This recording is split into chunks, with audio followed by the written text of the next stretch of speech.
So welcome to episode 3 of the PinniPOD. We're going to be talking about everything to do with sea otter rescue here at the Vancouver Aquarium Marine Mammal Rescue Society. You might know me by now, but my name is Kendra, and I am a registered vet tech and social media specialist. And with me, I have Sean, and I'll let her introduce herself. Hi, I'm Sean. I'm the senior vet tech at the Vancouver Aquarium, and I moonlight here at the Vancouver Aquarium Marine Mammal Rescue Center with a lot of otter experience. We're gonna talk about all things to do with sea otters, specifically sea otters that we've rescued, and we've rescued quite a few that I feel like people don't know about. But start off with, what kind of otters do we rescue? We rescue northern sea otters. Southern sea otters are like Oregon, kind of California, and then the northerns are in like Washington, British Columbia, Alaska. Yeah, and there's quite a big size difference between them. Yeah, the northerns are quite a bit bigger. I never really knew that until like recent years. Yeah, so my first time working with southerns too, I was like, oh wow, they're just little. Tiny. Yeah. And do we ever rescue river otters? We do not rescue river otters. People think we do. People think we Fair do. enough. Yeah. They are actually considered terrestrial mammals, are they not? Yeah. Yeah. But I think people often get confused that river otters will utilize the ocean as well as the rivers. So we always get calls and people are like, it's a sea otter, and they're in an area where I know for a fact that like there's not sea otters, or like if there was one, it would be really weird. I'm like, oh, it's probably a river otter, and they're like, well, it's in the ocean. It's in the sea, so it must be a sea otter. But that's okay. Like, call us and we can still direct you where to go or provide phone numbers or whatever. So. Yeah, we'll always pass you on to the right people. And honestly, I like pictures of all otters. Same. If you want to send me something, I'll tell you. I love river otters. Yeah, I know, they're so funny. Yeah. Okay, do you want to walk us through like a typical? I don't even know if we could say there's a typical sea otter rescue, because sometimes we go out to get them. Sometimes they're like packaged up and sent to us in a nice little kennel. Yes. So I don't really know. I think it's different than like disentanglements or things that is like standard procedure kind of thing. Well, a lot of our calls for rescues, as you know, come from members of the public. So people on beaches, people out in boats, that kind of thing. And they'll call and be like, there's a sea otter on the beach here. Like, I'm not really sure if this is normal. And so our protocol normally is send us some photos, send us some videos so we can kind of assess its behavior. It's not super normal for them to be on land, but it can be. Yeah. So we just need to be able to assess and see kind of what it's doing. Is it grooming? Is it doing normal things? Is it eating? Is its fur in good condition? Yeah. If it is, we'll maybe monitor it, ask them to check back. If it's not, then we kind of have to formulate a plan from there. Yeah. And same rules apply for like the harbor seals. Don't approach them. Stay back. Exactly. They're so cute, and I think everyone watching this probably knows how cute they are and loves them and adores them. But their teeth are crazy big, and their jaws are very powerful. So they're not something you want to. Especially if they feel threatened or scared. I feel like, most marine mammals, their first instinct is to go back in the water if they feel threatened. But if they're unable to for whatever reason, they could really do a lot of damage. So particularly important. Don't go near a sea otter on the beach. Yeah. Well, their jaw pressure is crazy if you think about the things that they eat in the wild. Like our otters here, we feed them, shelled clams, and babies get formula. Yeah. But otters in the wild eat crabs, they eat sea urchins, they eat all kinds of shellfish, and like their jaws and their teeth just crunch through that no problem at all. Yeah, so like it's wildly impressive. Wildly. And if you actually look at their teeth, their molars specifically are like very flat and wide, and they're meant for crunching. So you could take a finger off. They're so scary. Anyways, I digress. So moving on. So if somebody were to call us and we, assess the video and we think something's not quite right here, or we see obvious wounds, or the animal looks skinny, or their fur is in really, really bad condition, that's when we would go, okay, something probably needs to be done with this animal. You contact Department of Fisheries, get the appropriate permissions. And then with otters, it's important to act quickly because their metabolism is so high that they can become hypoglycemic really, really quickly. And if their fur is in bad shape, they can become hypo or hyperthermic very quickly as well. Like a poorly designed animal. Really poorly designed animal. They're designed for a very specific climate, and anything outside of that is like danger, danger. So typically if it's a situation where we feel like we need to rescue an otter, we need to move pretty quickly. Yeah. So with Arlo in 2020, I think it was Parks Canada and maybe Fisheries as well that were able to get him in a kennel and send him to us, and we kind of met him at the airport. But there have been adults that you've gone to. Yeah, previously? there's been a couple. Lindsay and I went to Tofino to rescue an otter named Walter. He was an old man otter. He was really, really close to the shore, kind of floating, not really diving. He wasn't really reacting when people were going close to him, so which is really abnormal. Normally they would dive and swim away, but he was just like kind of in his own world, you know, not really aware of everything around him. And so with Fisheries and Oceans Canada, the decision was made that we would go and rescue him and do some diagnostics and see kind of what was going on with him. So we, I don't remember what time of day he was called in, but Lindsay and I hopped in the van, drove to Tofino. He was right near the shore, so we were able, it was dark out, we'd had lamps on. We were able to net him out with the fisheries officers there, get him into a kennel, into the back of the van, and head back to the ferry. But the last ferry back to Vancouver was at like 10:45 or something like that. And we still had a multiple hour drive from Tofino in the fog. It was crazy fog.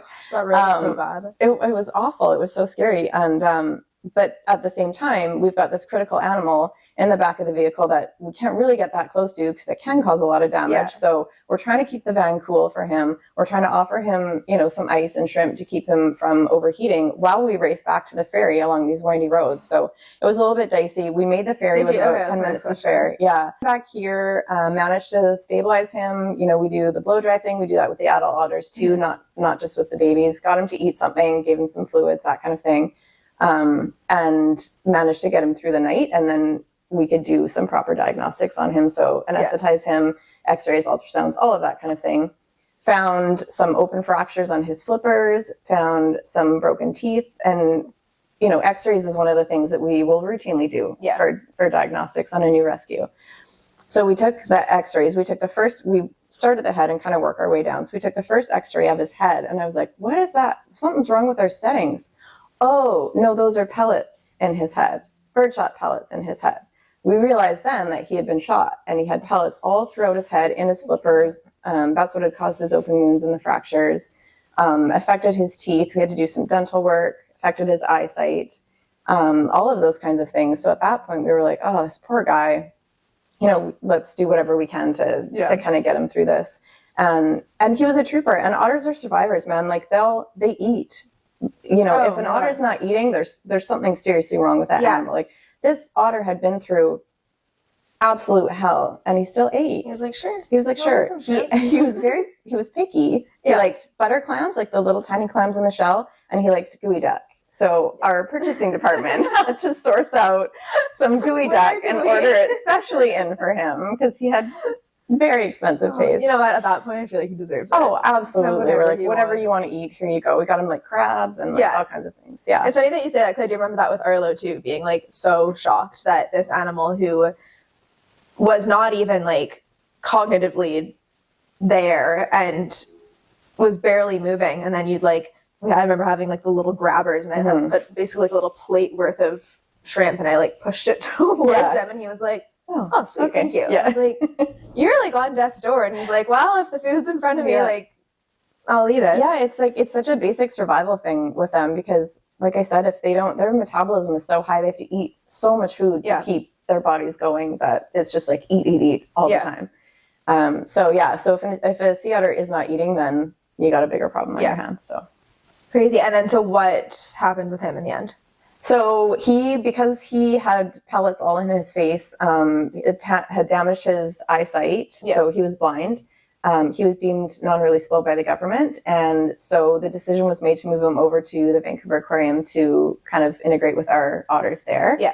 And that was the first time in my experience. I mean, we did some aging on him, and I think he was 12 years old when he was rescued. So like a 12-year-old wild male northern sea otter, you know, and trying to start training and stuff with him, like, to all the credit to the trainers, they did an incredible job. Yeah. But he lived several more years and did really, really well.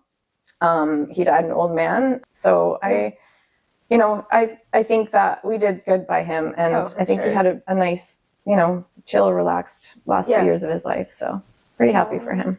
It's nice when you can sort of try and undo some harm that a human has done to an animal. Yeah. And ultimately that's why we do what we do, right? Yeah. There's one cause, and it's people. Yeah.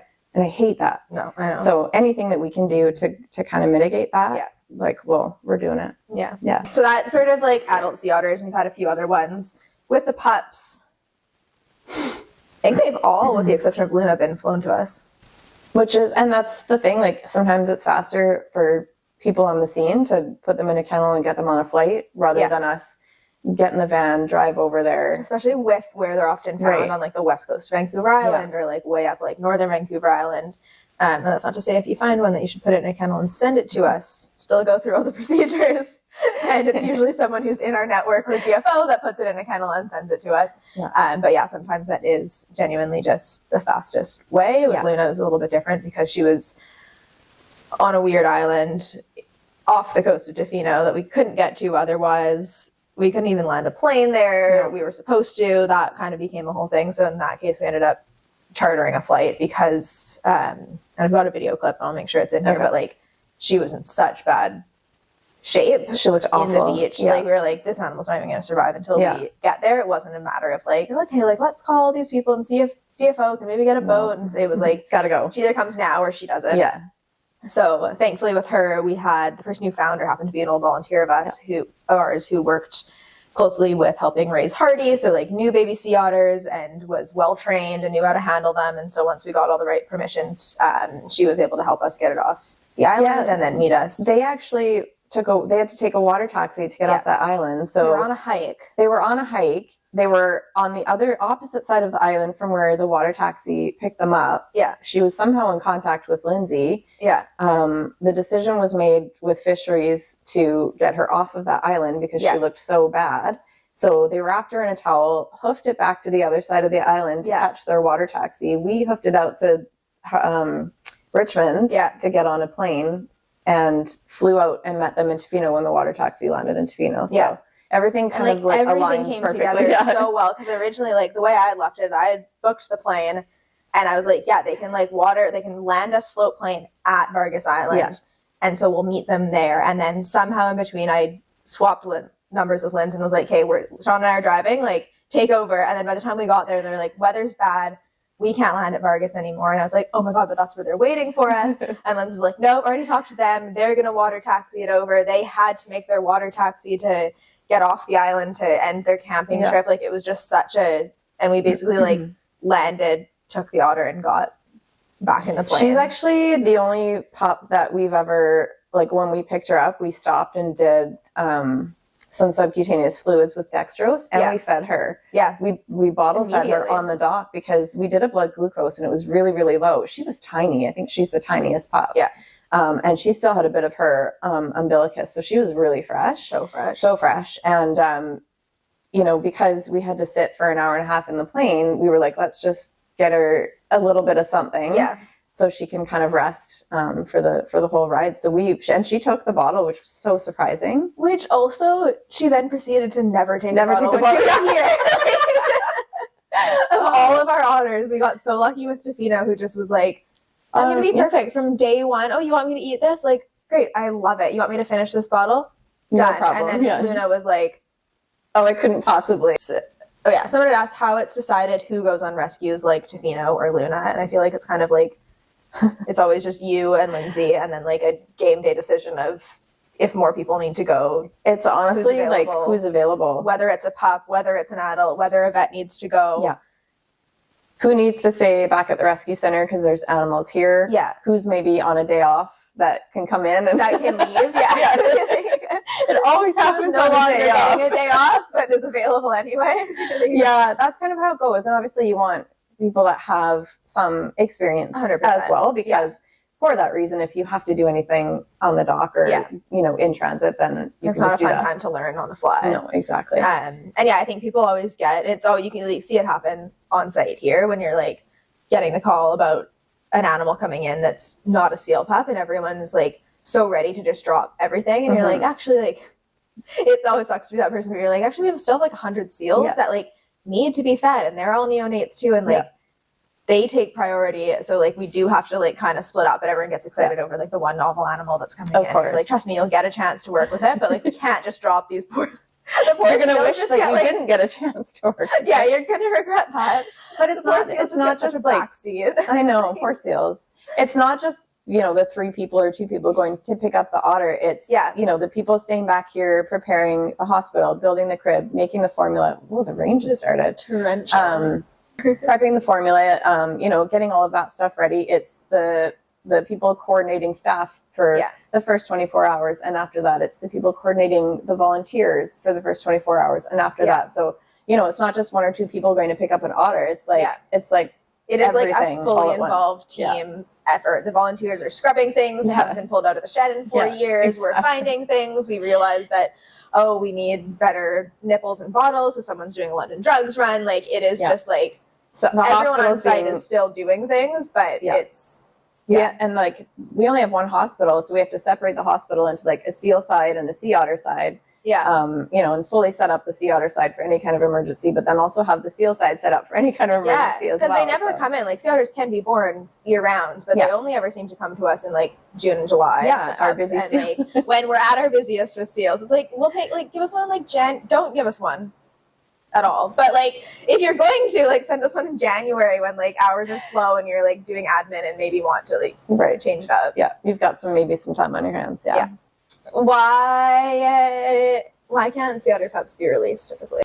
So sea otter pups are typically labeled non-releasable because they are such labor-intensive animals. We're feeding them every 2 hours. We're grooming them. We're with them constantly 24 hours a day for the first few months that they're with us. And if we were to try and release an animal after that, there's a really good chance that A, they won't learn what they need to learn to survive in the wild. B, they would become some kind of nuisance animal. So they would see people and, go towards them rather than away from them. So the ones in California that are like getting on people's surfboards. Right, exactly. And, there are other places that have surrogacy programs that when they feed their otter pups, they're fully dressed in gear so the otters can't see faces, can't tell it's a person, that kind of thing. But they also have sea otter surrogate moms. So, they'll bottle feed for the first few weeks until they're not critical cases anymore. And then they pass them off to the sea otter surrogate moms so that the moms can teach them everything that they need to know, which we can't do. We don't have a surrogacy program. No. We don't rescue enough sea otter pups here to be able to have. I've never even rescued an adult female. Right, and the females that are at the Vancouver Aquarium were all rescued, like they never had a mom. None of our otters have ever lived more than a week or two in the wild, so it's just not a feasible thing for us. So is there one otter rescue story that really stuck with you? I think they all kind of stick with you for a different reason. Obviously Tofino and Luna, we'd never had 2 otter pups at the same time, so that was pretty crazy. And I think each has its own individual story, but I think Joey's story probably sticks with me the most just because of what was going on in the world at that time and kind of how his rehab and growing up played out, basically. He was found on a really remote part of Vancouver Island, and the woman that found him actually heard him first. He was vocalizing. We all know what otter pups sound like when they vocalize. It's quite shrill. And so she had called the rescue center and was like, I can hear this otter pup. I don't see a mom with it, but I do see a deceased otter very close to him on the beach. And so what we kind of ascertained from that was that the deceased otter was actually his mom. She had died for some reason. And now this pup was, a week and a half, 2 weeks old and an orphan, basically. And because it was such a remote area, we couldn't get him to us. There was no flight to get him to us that day. So we gave her, kind of a cheat code recipe of how to get some glucose into him to get him to survive overnight. And he did. He was a tenacious little guy. And he flew out to us the next day. But this was also in 2020. So, we were lucky to get a flight, period. Lucky to get a flight, period. Lucky that our rescue center was actually open and operating during a global pandemic. And this was in end of June, early July. So we're like smack in the middle of, COVID lockdowns and, everything's closing down. We were unsure kind of the future of our aquarium and the rescue center. And so, but we were able to bring him in, and somebody had the idea to live stream his rehab here. or his raising for the first few weeks of his life. So we had a little camera on a tripod that we would kind of move around. If he was on the grooming table, we would put it there. If he was in the bathtub, we would put it there. If he was sleeping in his crib, we would put it there. And people were watching it because everybody was at home during COVID. During a time of like peak anxiety and stress and like unsure of what the future held kind of thing. Yeah. And I think, And he kind of became like a beacon of calm and hope for a lot of people. It kind of gives me goosebumps talking about it. But at this crazy little thing, like the sea otter pup that we're like, oh, we're raising a sea otter pup, and everybody else watching in the world was like, this is amazing. You know, this is the only positive thing going on in the world right now. Yeah. And people became really, really into it and really attached to him and to each other. They created this community of people. This was 5 years ago, and those people are still a community of people. They still come and visit. You know, they're still friends. They come from all over the world. And I just think it's such an incredible thing that, you know, like we saved Joey, but Joey also kind of saved everybody. And it's like, he's like the sea otter pup that the world helped raise kind of thing, right? Like, it was just actually such an incredible thing to have this little fuzzy, screamy creature, like bring together people from all over the world. What would you say the most difficult part of your job is rescue-wise when it comes to sea otters?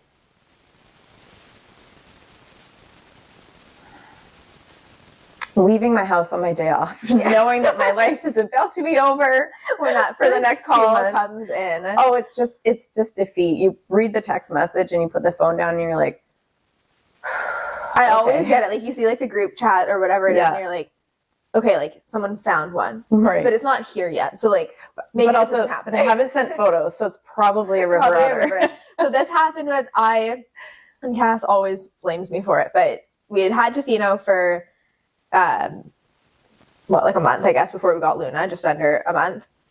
And she was doing really well, and Cass was coming off night shift, and I came in and I was like just joking with her and was like, I don't know, like Tofino's doing so well, like we could probably we could stick another crib there, like just total joking, like I think we can handle 2 otters. And she was like, don't say things like that, like just riling her up after her night shift. And then sure enough, later that day, one of our volunteers picked up the phone and was like, oh, there's a baby sea otter in Campbell River, and we don't really see sea otters in Campbell River. So I was like, okay, sure. And I took the call, and it was a baby river otter, so I referred them elsewhere.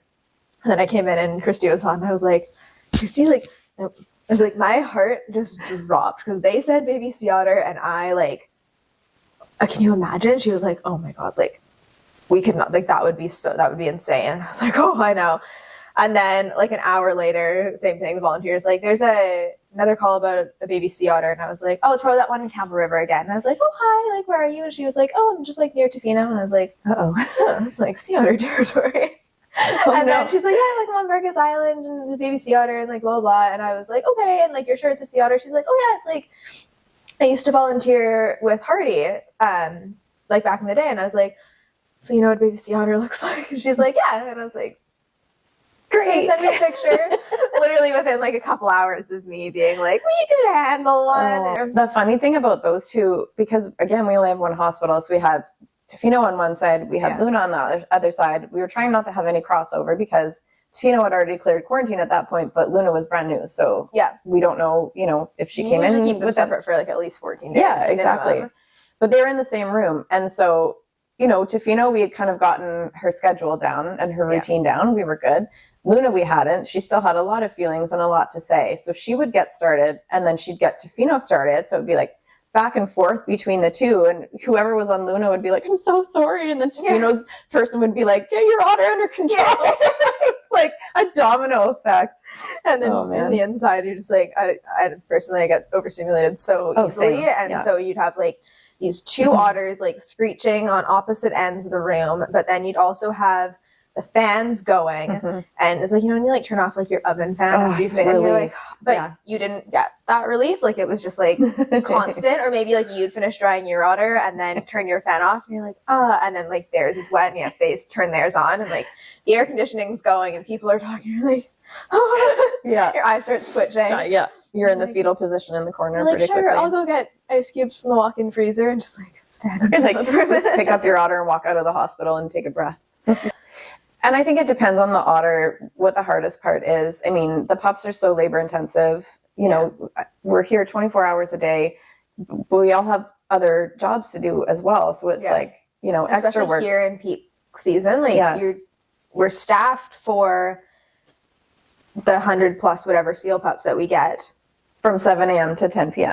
And that's it. And then you take, and we don't do crossover between seals. It's not like I'm going to go feed a bunch of seals and come in here and feed the otter. Like someone has to be with the otter, and we don't want to cross contaminate between seal pups that are coming in that aren't through their quarantine. So then you have this team that's only set up for your 7 to 10 seal shifts that you're now basically splitting in half or more, because we need more otter people for around the clock. So, you know, Vancouver Aquarium often will send us trainers, and like the rest of your, I mean, all your vet staff already works here anyway. Exactly. So like, there's a lot of crossover, but the trainers and the marine mammal team at the aquarium are great for sending people over, and everyone coordinates schedules. But yeah, it really blows up the summer.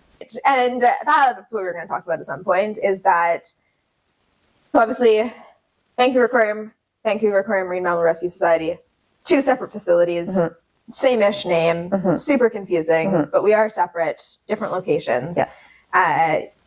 Vancouver Aquarium has 10 rescued sea otters right now, but we, as the Vancouver Aquarium Marine Mammal Rescue Society, did not rescue all 10 of those sea otters. Right.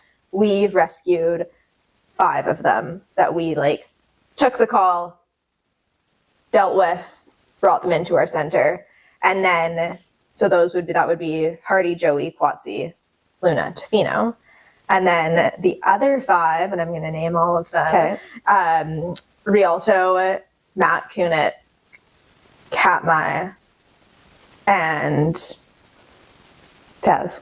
Yes, that one. Those were rescued by other facilities, and then before they were transferred to the aquarium, our team from both the rescue center and the aquarium went to Alaska for most of them, and Seattle for Rialto was Seattle Aquarium, and then the other 4 were, and then the other ones were Alaska Sea Life Center. Okay.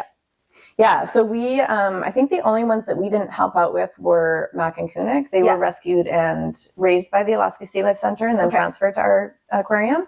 But all of the other ones, some of our vet staff and trainers and rescue staff were sent out to kind of help with their rehab, raising them, bottle feeding them, training them, all of that kind of stuff, and then transporting them back to Vancouver. Yeah, so it really does take a village. Sure does. These animals, you bring in everyone you can. Yeah. Which is really cool. But yeah, I think I put something on social media the other day to be like, can you name like all 9 otters that we've rescued? And there was so many comments about like all those ones that were rescued by other facilities. So I was like, oh, we actually I don't think everyone knows that like we actually have rescued other otters too. Like, let's see if we can name them. Quinault, Walter, Griffin, Corky, Arlo. Yeah. And then the pups. Yeah. Which I don't think I included Quinault in my original. Oh, we didn't actually rescue him. You're right. It was like WDFW and Point Defiance, I think, originally. So I'm like, technically, he didn't come here, whereas the other ones didn't. So he's like even more of a gray area. But yeah, those would be the 5 babies, and then the 4 adults. Oh yeah, there's 4 of them. Yeah, 9. Yeah. Okay, rapid fire. Do sea otters smell? Yes. Are sea otters soft? Yes. They don't smell that. They smell like clams. Okay. Their fur doesn't smell, but their little feet smell like clams. That's what I always smell. Some people agree, some people disagree. But anyways, back to the rapid fire. Yes, sea otters are soft. How long do sea otters live? Oh, I think it would depend if they were male or female, or in the wild, or in an aquarium. Okay. I think our oldest sea otter at the aquarium was like 19 or something like that. But some of the otters from Exxon Valdez that were in aquariums, I think have lived well into their 20s. Cool. So cool. When is a sea otter fully grown? Also a tough question. It probably would take a couple of years. Yeah. They might get to like their set length that they're going to be for their adult life, but then they fill out of it like a dog when it's like Joey. 1-year-old and like super lanky. Exactly. Exactly. Yeah. Okay. Is their adult fur as soft as their baby fur? It's a different kind of soft. Their adult fur is soft and sleeky. They're sleeky. Their adult fur is soft and sleek. Okay. Their baby fur is soft and fuzzy, if that makes sense. Yeah. Okay. Are they social animals? Yes. Do sea otters bite? Yes. Are sea otters your favorite animal? I feel like I have to say yes. No pressure, but if they're not, we're canceling. They're tied with like 18 other animals for like my favorite animal. How's that? That works. Very diplomatic. Do you have anything else you want to mention about like sea otters or rescue that we didn't talk about? So people always ask, when you post otter videos and stuff online, all of the comments are like, how do I get this job? Yes. So we are registered veterinary technologists. We're veterinary professionals. We work under the supervision of our veterinarian, but we do have hundreds of volunteers that work with us here at the rescue center that we couldn't do what we do without our volunteers. They're amazing. So all those night shifts, like those 24-hour care, there's always a volunteer, if not two, with the staff. So making formula, grooming, cleaning, changing waters, changing beds, making ice treats, all of that kind of stuff. It's very involved. And those people very come hands-on. from all walks of life. Those aren't all also veterinary professionals. Some of them might be vet techs as well. Yeah. But we've got just about every job you can imagine. Someone here probably works it, and they come from all over the place, which is great. So yeah, if you want to go down the veterinary route, vet tech is a good way to go. We have research assistants as well, or animal care assistants here that usually have like a marine bio degree, or volunteer if that's an option for you. If you're not local and you can't volunteer, ways that you can help would be to spread awareness online, follow social media accounts. Yep. Ours is different, I will say, from the Vancouver Aquarium social media. So you'll see a lot of stuff if we rescue a sea otter on our accounts, which is the @VAMMRS, and then for all the otters that we've rescued that now live at the Vancouver Aquarium, because I often get people asking me why I'm not posting more updates about them. Different facilities, so I don't have the otters here to take videos of, so make sure you're also following the @VanAqua account, and I'll put the little names up somewhere on the screen for those updates. And follow VAMMRS on TikTok, because Kendra does a really good job and the posts are hilarious and I love it. I'm trying. Well, that's it for us. It's a wrap on Sea Otter Rescue episode. Thank you so much for joining us. If you like these podcasts, if you like these video style questionnaires, feel free to let us know in the comments. If there's something specific you want to learn about, someone you want to see, let us know and we will try to make it happen. And we'll see you next time. Perfect. Thanks so much. Bye.